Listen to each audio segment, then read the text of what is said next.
আজকে বানালাম soya chilli Manchurian. Soya chilli তো আগেও বানিয়েছি, কিন্তু আজকের মতো টেস্টি এর আগে কোনোদিনই হয়নি। চলো তোমাদের সাথে রেসিপিটা শেয়ার করি। আর প্রথমেই তোমাদের লুকসটা কেমন লাগলো জানিও। প্রথমে সয়াবিনগুলোকে সেদ্ধ করে নিয়েছি, আর জলের মধ্যে প্রথমে সয়া সস, হালকা চিনি আর একটু লবণ দিয়ে দিয়েছি। দেখো এখানে সয়াবিনগুলো কি সুন্দর কালার ধরে নিয়েছে। সয়াবিনটাকে সেদ্ধ করার পরে তার মধ্যে হালকা নুন আর কর্নফ্লাওয়ার আর ডিম দিয়ে সুন্দর করে মিক্স করে নিয়েছি। সয়া চিলি মাঞ্চুরিয়ান বানানোর জন্য এখানে পেঁয়াজ কেটে রেখেছি, ক্যাপসিকাম, লঙ্কা আর বিনস, আর তার সাথে টপিংস হিসেবে রেড চিলি ফ্লেক্স আর অরিগ্যানো। সবজিগুলো কেটে রেডি করে নেওয়ার পর এখানে সসের মিক্সচার রেডি করে নিচ্ছি। প্রথমেই দিলাম হচ্ছে সয়া সস, তারপর হচ্ছে hot and sweet chilli tomato sauce, আর তারপরে হচ্ছে তোমার গ্রিন চিলি সস।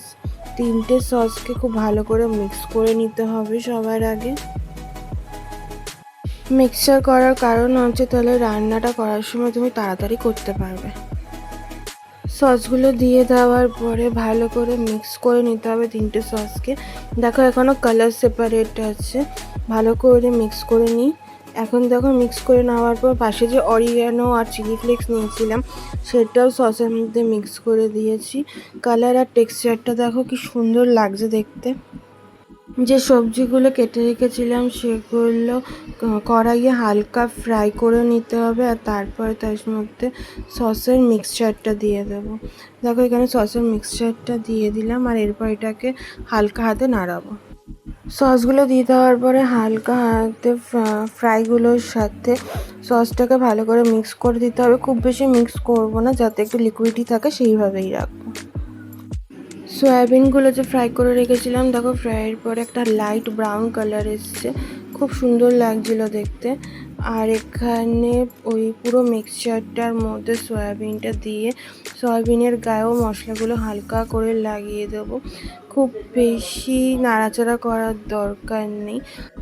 যে বাটির মধ্যে সসের মিক্সারটা রেডি করেছিলাম ওই বাটির মধ্যে একটু কর্নফ্লাওয়ার আর জল দিয়ে রেডি করে নিয়েছি।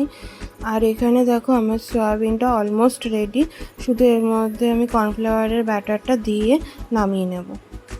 আমার soya chilli Manchurian ready and served. আর এটা দেখতে অনেকটা রেস্টুরেন্ট স্টাইল হয়ে গেছিলো। তোমাদের কেমন লাগলো জানিও। খেতে খুব ক্রিস্পি হয়েছিল আর ভেতরটা সফটও ছিল। আশা করি তোমাদের ভিডিওটা ভালো লাগছে। প্লিজ আমাকে সাপোর্ট করো।